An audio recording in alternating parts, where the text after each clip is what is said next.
The emergency beacon tore through subspace like a scream. Every council station within 30 light-years picked up the signal simultaneously.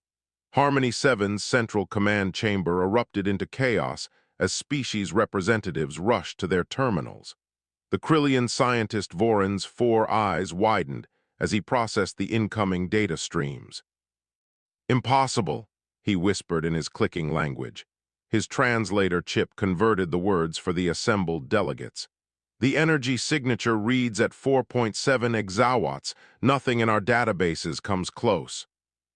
The avian delegate Surik spread his golden wings in alarm. "Show us the visual feed." His voice carried the sharp edge of someone who had seen war before. Holographic displays materialized above the curved council table. A massive vessel hung in the darkness of space like a monument to industrial brutality. Its hull stretched over 2 kilometers, assembled from dozens of different ship types welded into a single cohesive whole. Gun batteries jutted from every angle. Armor plating layered thick enough to stop antimatter warheads covered its surface. The aquatic representative Thesha's gills fluttered rapidly. "Identification markers?" Her voice bubbled through her breathing apparatus. Voron's manipulator appendages danced across his console. "Terran!" The single word dropped into the chamber like a stone into still water. Silence followed. Every being present understood what that meant. 200 years ago, the first contact war with humanity had nearly bankrupted 3 civilizations. The conflict ended not because humans lost, but because continuing would have cost too many lives on both sides. The Treaty of Axton 9 placed strict limitations on human military development. Maximum vessel size of 500 meters. Maximum crew of 200. No capital ships. No weapons of mass destruction. This ship violated every single restriction. "The Council must respond immediately." Surik's feathers ruffled in agitation.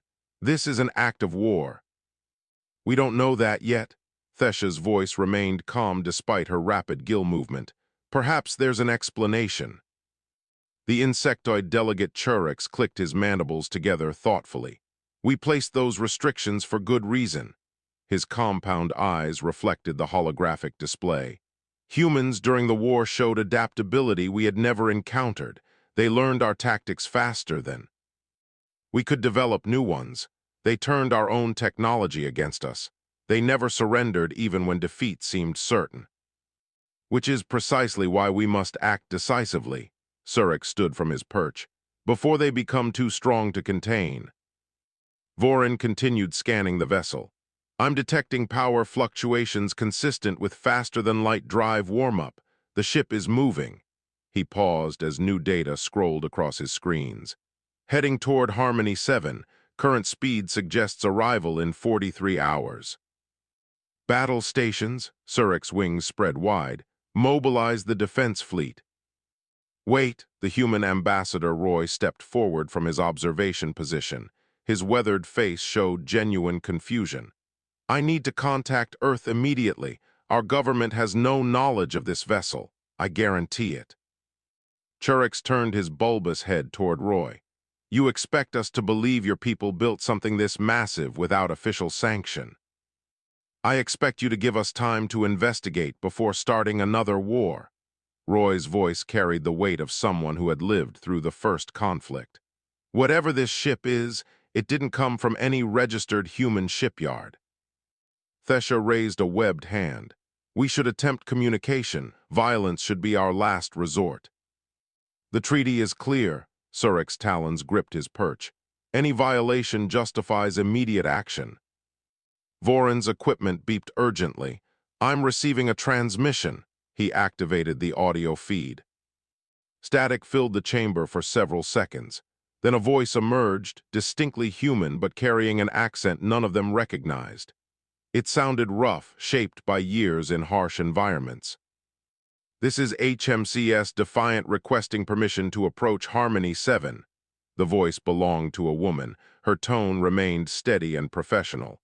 "We come seeking council assistance. Our people are dying. Please respond." The council members exchanged uncertain glances. Roy leaned forward. "This is Ambassador Roy of Earth. Identify your origin and authorization codes. More static, then the woman's voice returned. Ambassador, we haven't used Earth authorization codes in 2 centuries. We're from the Outer Reach territories, the colonies your government abandoned during the war. Voron's eyes widened further. The Outer Reach colonies were declared lost. His manipulators flew across his console. All 73 settlements over. 2 million people. We assumed they perished without support. We didn't perish. The woman's voice carried a hint of bitterness. We survived, we adapted, we built what we needed to keep living, and now we need your help. Surek's feathers smoothed slightly. Why should we believe you? Because we're transmitting our colony records and construction logs. Data streams began flooding council systems. Defiant took 3 years to build from salvaged materials. Every person in our remaining colonies contributed. We had no choice. Thesha studied the incoming data. These records appear authentic. Construction techniques are crude but effective. This vessel wasn't built with military precision. It was assembled by desperate civilians. Desperate or not, it violates the treaty, Surek insisted. A treaty we never signed. The woman's voice hardened. Earth abandoned us. We owe you nothing, but we're asking anyway because something is destroying our colonies one by one. If you turn us away, 23 settlements will die. 600,000 people will be exterminated. The chamber fell silent again. Roy's face had gone pale. Earth abandoned them, he spoke quietly. We sacrificed 2 million people to save the core worlds. Voron brought up historical records. The treaty negotiations never mentioned these colonies. We assumed they were lost to the war. No one verified. We verified our survival every day for 200 years. The woman's voice softened. I'm Captain Ruth Aldrich. Defiant is our last hope. Will you hear our plea or condemn us for the crime of refusing to die? Thesha looked around the council chamber. We must vote on whether to grant them approach clearance. And if we refuse, Churix asked. Ruth's response came immediately. Then we'll find another way. We didn't build the impossible just to give up now. The holographic display showed Defiant continuing its steady approach. Voron checked his readings one more time. Whatever we decide, we should decide quickly. That ship may look crude, but its weapons are very real. Surek sighed. Call the vote then, though I suspect we all know how this will end. Curiosity has always been the Council's weakness. And somewhere in the darkness between stars, a ship that should never have existed kept moving forward, carrying the hopes of people the galaxy had forgotten. 12 warships surrounded Defiant like wolves, circling wounded prey. Captain Ruth Aldrich watched the escort vessels through her viewport, her calloused hands steady on the command console. Behind her, the bridge crew worked in tense silence. Most had never seen this many alien ships in one place. Most had never left the Outer Reach territories until 3 months ago.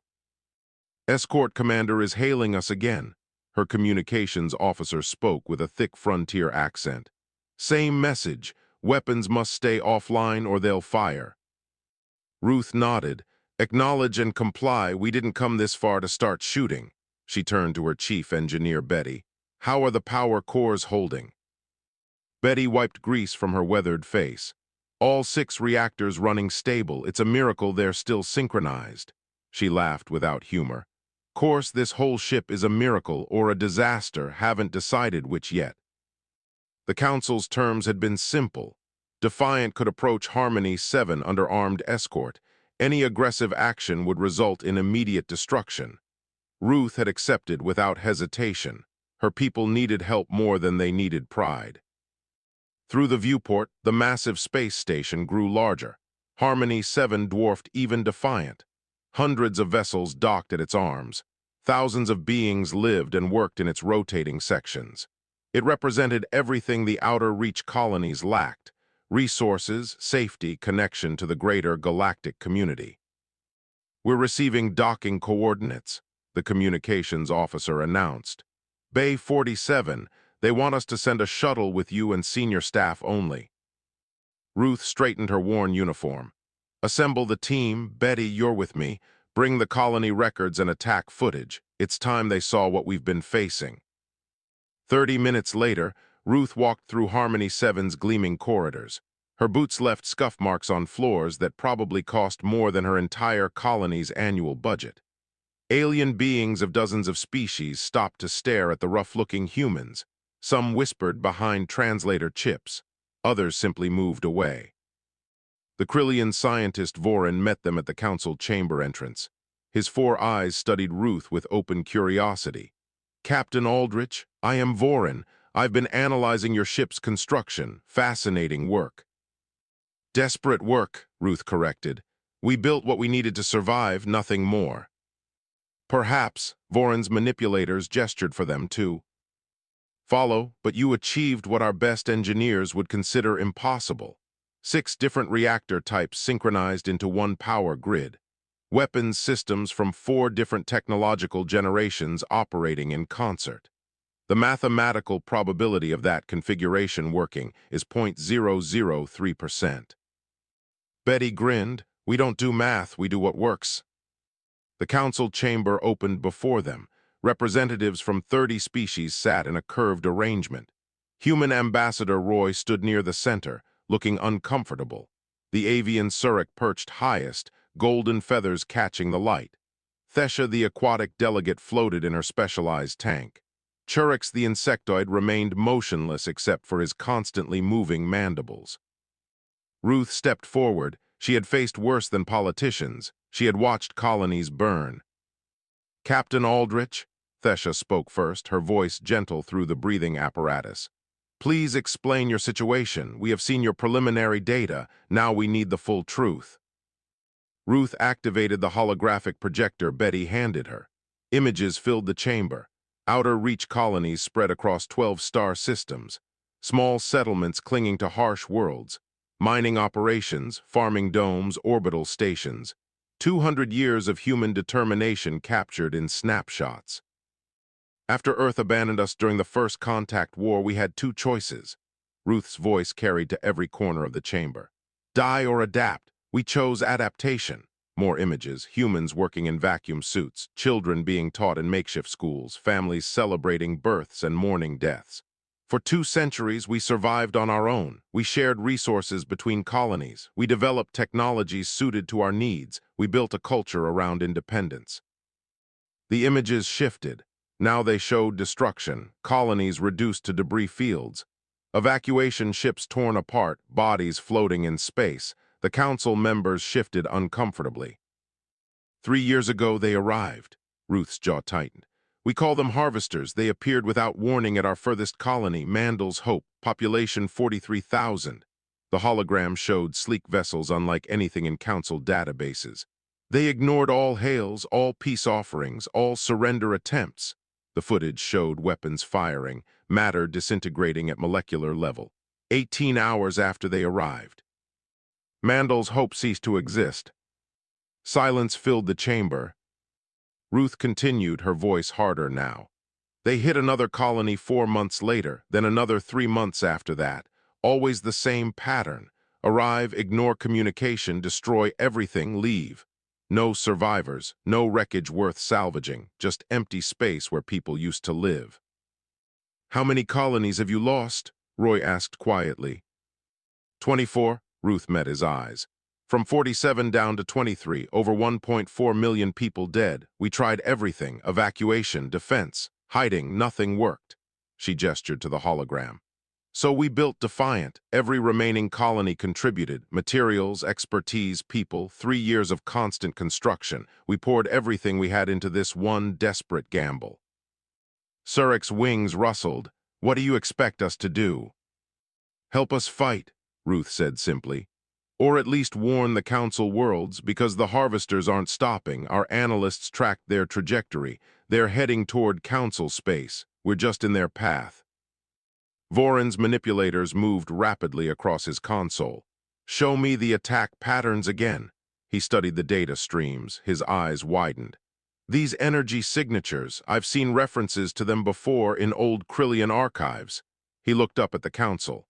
"Ancient warnings about something called the cleansing." Myths, Churix clicked dismissively. Stories to frighten young ones. Perhaps, Voron's voice carried doubt, but myths often contain kernels of truth. Thesha leaned forward in her tank. Captain, your people never signed the Treaty of Axton 9. Technically, you're not bound by its restrictions, but you're also not protected by council law. We have no legal obligation to assist you. Ruth had expected this.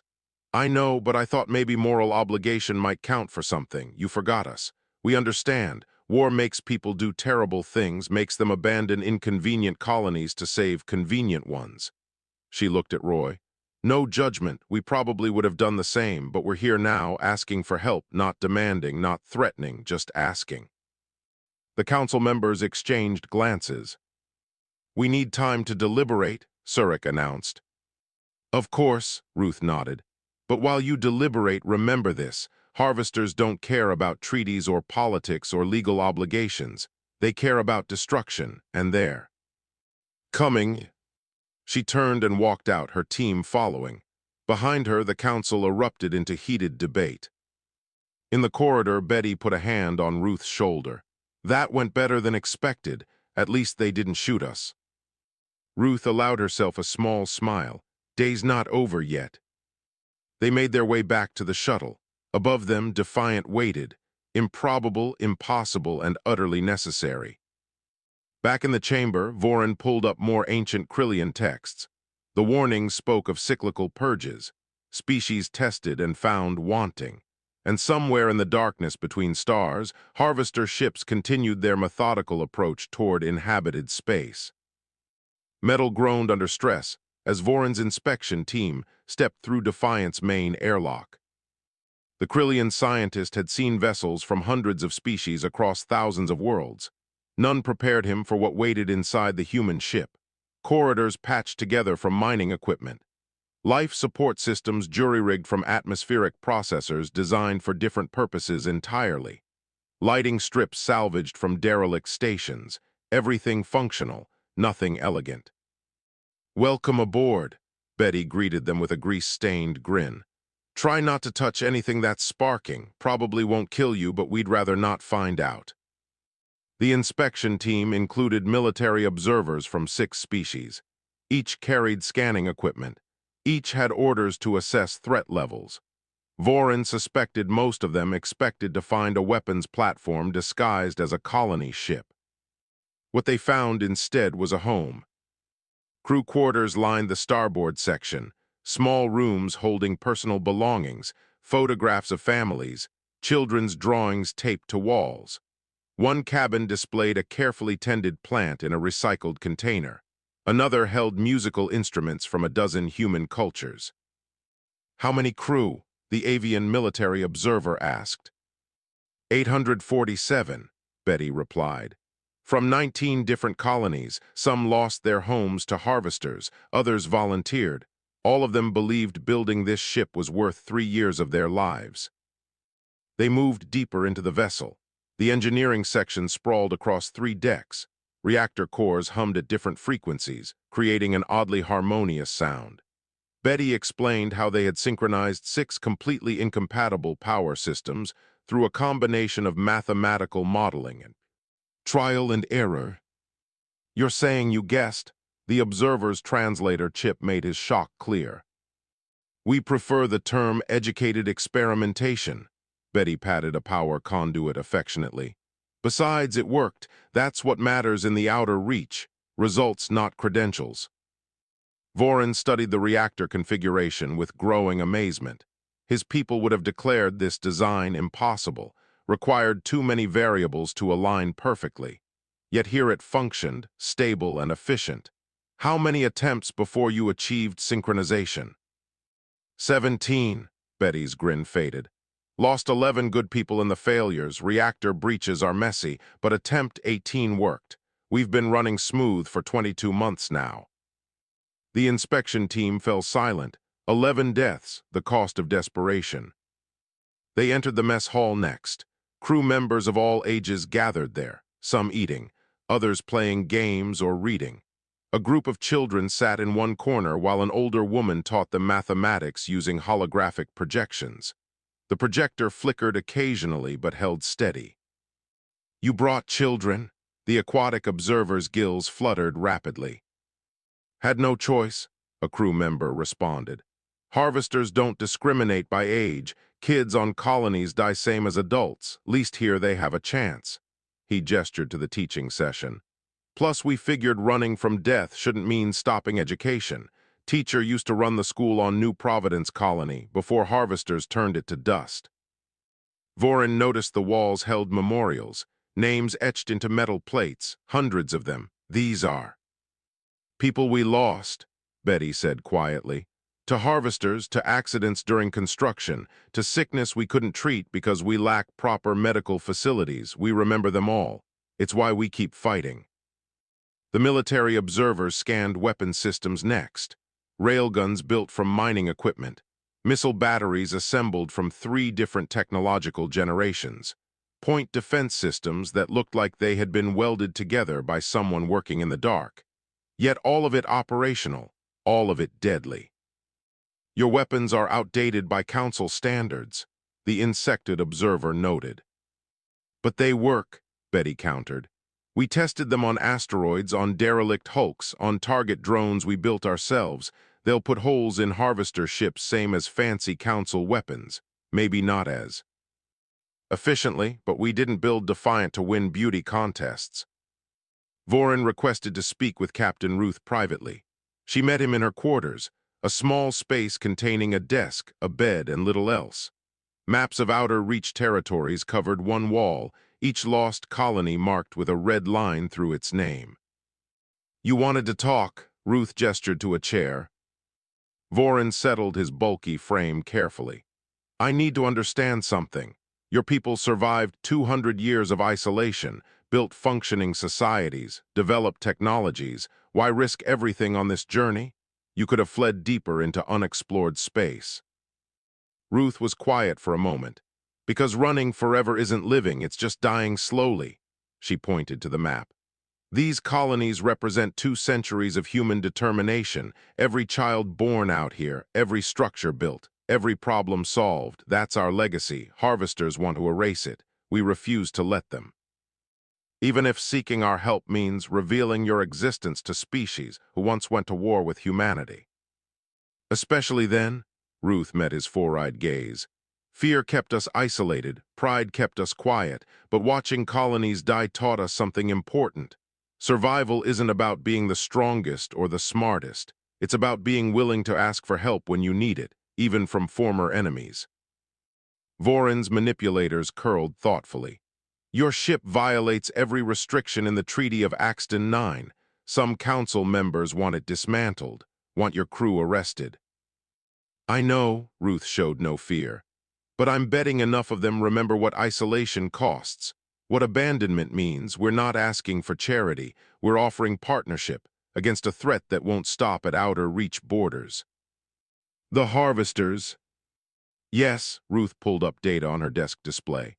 "Vorin, I've studied their patterns for 3 years. They're not random raiders. They're systematic, methodical, and they're accelerating. 4 months between first and second attack, 3 months between second and third. Now it's every 6 weeks. Something is driving them forward, something that won't stop when they finish with us." Vorin examined the data. His scientific mind processed the patterns, projected trajectories. "If this acceleration continues," he paused, "Council space will be in range within 8 months.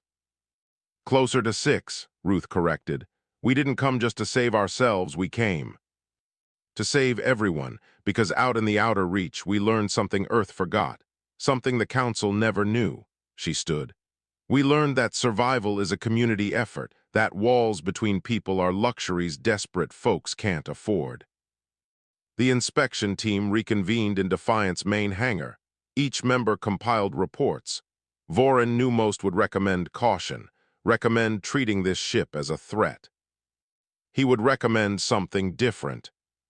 "Conclusions?" the avian observer asked. Vorin's 4 eyes gleamed. "This vessel represents the most remarkable achievement I have encountered in 40 years of scientific study, built by amateurs using scraps, powered by determination, crewed by people who refuse to accept impossibility as an answer." He paused. It is not a threat. It is a mirror showing us what we have forgotten, that necessity drives innovation better than comfort ever could. They returned to Harmony 7 carrying reports that would change everything. Behind them, Defiant's crew continued their routines, unaware that 847 lives hung in the balance of a council vote. Ruth stood on her bridge, looking at stars her people had called home for 2 centuries, wondering if she had done enough, wondering if anyone ever really did enough. But she had tried. That would have to be sufficient. Arguments echoed through the council chamber like thunder before a storm. 3 days of debate had produced nothing but deeper divisions. The military faction wanted Defiant dismantled and its crew detained. The diplomatic faction argued for humanitarian aid. The neutral observers kept demanding more time to study the situation. Meanwhile, harvester ships drew closer to inhabited space with every passing hour. Surik spread his golden wings in frustration. We cannot ignore treaty violations simply because the violators have a compelling story. Laws exist for reasons. Laws also adapt, Thesha countered from her tank. These humans never agreed to our restrictions. They owe us nothing, yet they came seeking alliance rather than conquest. That shows growth. Or cunning. Churix's mandibles clicked rapidly. Perhaps this is elaborate deception, make us lower our guard before striking. Ambassador Roy stood. His face showed the weight of 3 sleepless nights. If Earth wanted to attack, we would not send one ship built from garbage. We would send fleets. The fact that outer reach colonies built Defiant from desperation proves they are not Earth's puppets. They are survivors we abandoned. Abandoned or strategically sacrificed, Surik's voice sharpened. War requires difficult choices. And peace requires facing consequences of those choices. Roy's hands clenched. We left 2 million people to die. They refused. Now they need help. The ethical path is clear. The debate continued. Round and round, same arguments, same positions, no resolution. Then alarms shattered the stalemate. Red lights flooded the chamber. Emergency protocols activated automatically. Voron's 4 eyes went wide as he processed incoming data. Harvester vessels detected. Sector 9, 3 ships. They are attacking agricultural world Plenty. Thesha's gills fluttered in panic. Plenty has 4 million inhabitants, mostly civilian. Military fleet response time? Surik demanded. 6 hours at maximum burn, the tactical officer reported. Harvesters will have completed their attack in 3. Silence fell like a blade. Defiant, Voron spoke quietly. Defiant is 45 minutes away. Every head turned toward him. Absolutely not, Surik's feathers bristled. We cannot authorize an illegal vessel to engage. Then 4 million people die while we debate legality. Roy's voice carried an edge none had heard before. Is that acceptable? Before anyone could respond, communications crackled to life. Ruth's voice filled the chamber. Harmony 7, this is Defiant. We are picking up distress calls from Plenty. Request permission to assist. The council members looked at each other. The weight of millions of lives hung in the balance. Captain Aldrich, Thesha spoke carefully, you are not authorized to engage. Military protocols require. 4 million people don't care about protocols, Ruth interrupted. They care about living. Defiant is moving to intercept. You can authorize it or not, your choice, but we are not standing by while people die. Not again, never again. The channel closed. Surik's talons gripped his perch. This is insubordination. She must be stopped. With what? Roy gestured to the tactical display. Our fleet is 6 hours out. Defiant is already moving. We can argue about consequences later. Right now, we decide if we support her or condemn her. Voron pulled up sensor feeds. Defiant has engaged faster than light drive. Estimate arrival at Plenty. In 42 minutes, he paused. We should at least monitor the situation. The vote came down to simple pragmatism. They could not stop Ruth. They could only choose whether to help. Tactical feeds showed Defiant dropping out of faster-than-light travel above plenty. The world burned below, cities targeted by harvester weapons, evacuation ships desperately trying to flee, 3 sleek enemy vessels methodically destroying everything that moved. On Defiant's bridge, Ruth gripped her command console. Betty, all power to forward shields, weapons, target the harvester engaging evacuation ships, fire when ready. They are bigger than us, Betty warned. But we are meaner, Ruth's jaw set, fire. Defiant's railguns spoke. Improvised weapons designed for mining asteroids now hurled metal at relativistic speeds. The first salvo caught the nearest harvester amidships. Shields flared. Damage minimal but attention gained. All 3 harvester vessels turned toward this new threat. Here they come, Ruth's communications officer announced needlessly. The harvesters moved with predatory grace, their weapons charged with energies that made reality bend. When they fired, space itself seemed to scream. Defiant's forward armor vaporized under the first impact. 23 crew members in that section died instantly. Alarms shrieked. Damage control teams rushed toward breaches. Betty rerouted power desperately. Forward sections 1 through 4 are gone, she reported, voice steady despite horror. Sealing bulkheads, rerouting life support. Keep firing, Ruth ordered. Buy those evacuation ships time. On Harmony 7, the Council watched in stunned silence. This crude vessel built from scraps was engaging enemies that outclassed it in every measurable way. Yet Defiant kept fighting. Their tactical approach is insane, the military observer whispered. They should retreat. They cannot retreat, Vorin said quietly. This is what humans do. They fight when fighting is hopeless, because the alternative is unacceptable. Another harvester beam struck Defiant. This time hitting engineering, Reactor 3 went offline. Internal explosions rippled through decks. Casualty reports flooded the bridge. But Betty was a miracle worker raised in the outer reach. She rerouted power through conduits never meant to carry such loads, synchronized the remaining 5 reactors in 90 seconds, kept the weapons. Firing. Defiant's missiles found their mark. One harvester's shields collapsed. Follow-up railgun fire punched through their hull. The enemy vessel listed, began venting atmosphere. First blood, Ruth allowed herself grim satisfaction. Target the next one. The remaining harvesters adapted, changed tactics, began focusing fire on Defiant's weapon systems. But the ship's patchwork construction confused their targeting.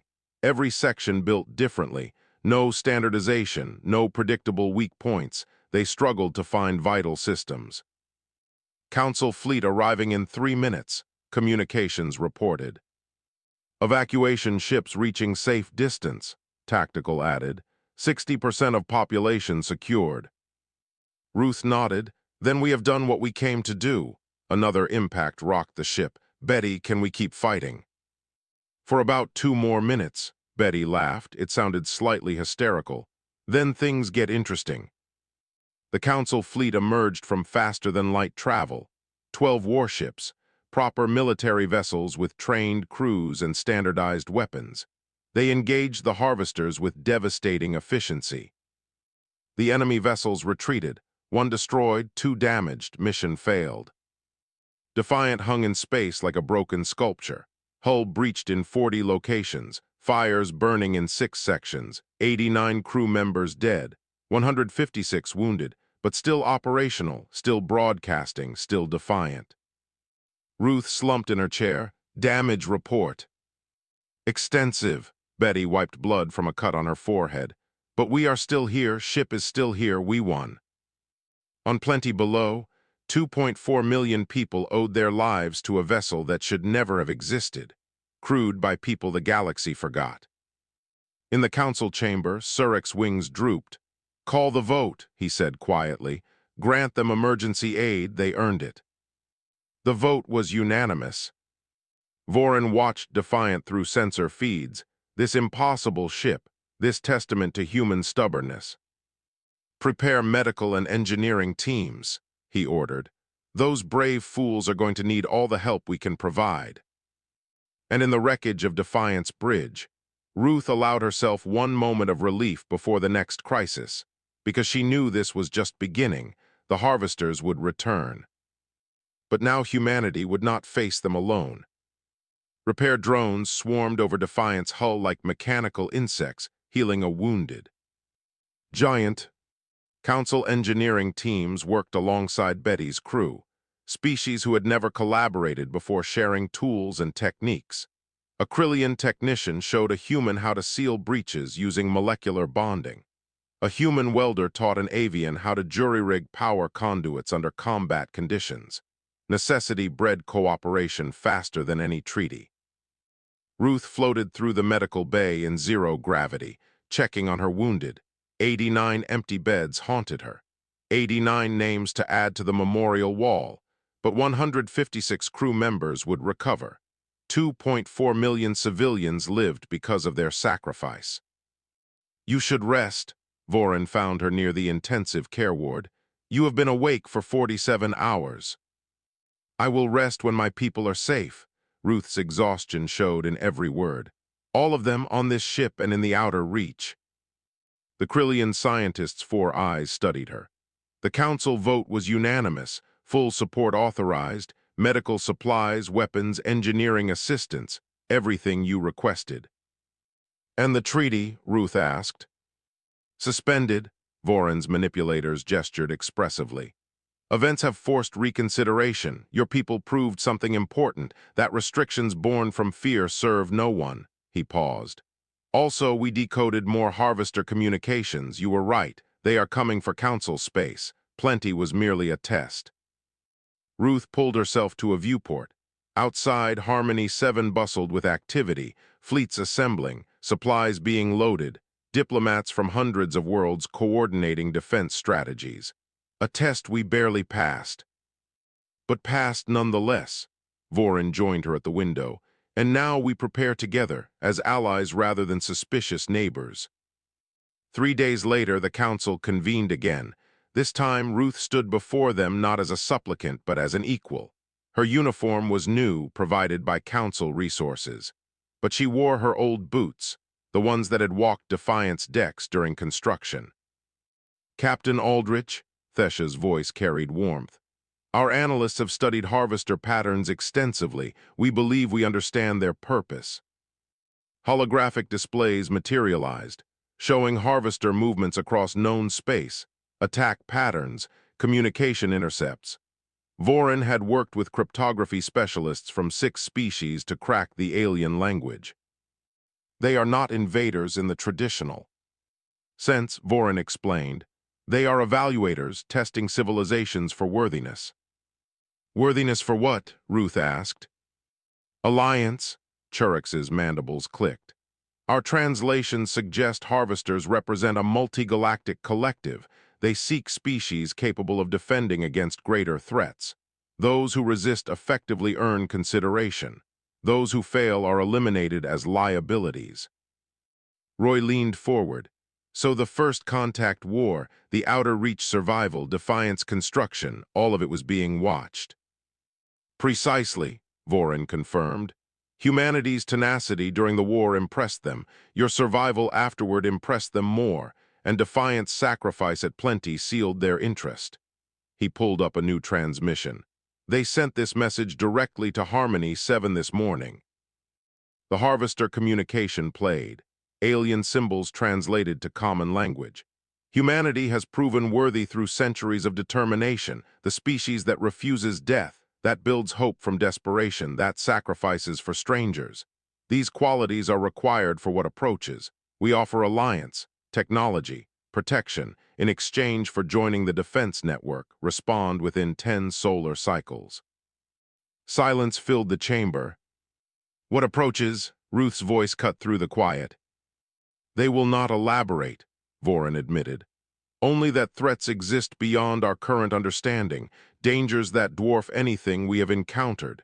The harvesters defend against these threats. They seek allies capable of standing beside them. Surek's feathers ruffled.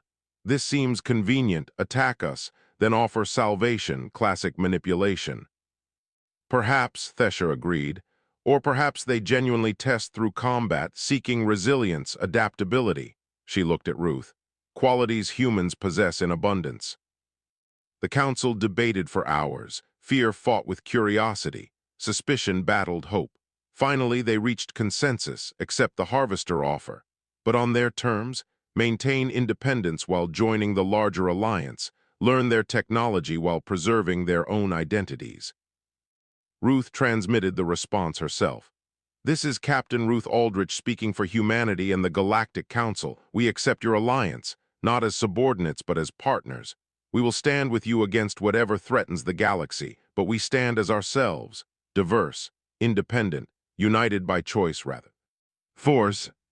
The Harvester reply came within minutes. "Acceptable, independence is strength, unity is survival, both are required. Prepare for integration. The first threat approaches in 2 cycles. Welcome to the greater conflict." The transmission ended, leaving more questions than answers, but also opportunity. Over the following weeks, everything changed. Harvester vessels arrived peacefully, sharing technological specifications, teaching advanced techniques. Council scientists worked alongside the aliens, learning weapons systems that bent physics, shields that existed in multiple dimensions simultaneously, faster-than-light drives that made current technology look primitive.